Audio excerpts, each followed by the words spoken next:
சுவையான சிக்கன் குழம்பு ரெசிபி பார்க்கலாம். அதுக்கு தேவையான மசாலா ஃபர்ஸ்ட்டு நம்ம ரெடி பண்ணிக்கலாம். ஒரு பேனில் சூடான பிறகு 2 ஸ்பூன் எண்ணெய் ஊற்றிக்கலாம். இதுக்கு தேவையான ஸ்பைசஸ் நான் எடுத்துருக்கிறேன். போட்டுட்டு இதை ஒரு 2 மினிட்ஸ் நல்லா வதக்கிக்கலாம். பெரிய சைஸ் வெங்காயம் 2 எடுத்து கட் பண்ணி போட்டு நல்லா வதக்கிக்கலாம். 2 பெரிய பச்சை மிளகாவை ஆட் பண்ணிக்கலாம். மீடியம் சைஸ் தக்காளி 4 ஆட் பண்ணி நல்லா வதக்கிக்கலாம். இந்த மாதிரி நல்லா கலர் மாறினதுக்கு அப்புறமா இது நல்லா நம்ம ஆற வச்சு எடுத்துக்கலாம்.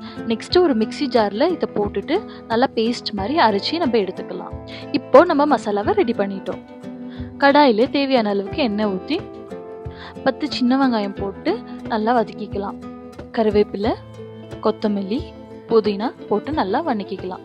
2 ஸ்பூன் இஞ்சி பூண்டு பேஸ்ட் போட்டு பச்சை வாசனை போகிற வரைக்கும் நல்லா வதக்கிக்கலாம். ஆல்ரெடி ரெடி பண்ணி வச்சுக்கிற மசாலாவை இப்போ சேர்த்துக்கலாம். மசாலா நல்லா கொதிச்சு வந்ததுக்கப்புறம் இதில் 2 ஸ்பூன் மிளகாத்தூள், 2 ஸ்பூன் சிக்கன் மசாலா, 1 ஸ்பூன் தனியாத்தூள், 1 ஸ்பூன் மஞ்சத்தூள் ஆட் பண்ணிக்கலாம்.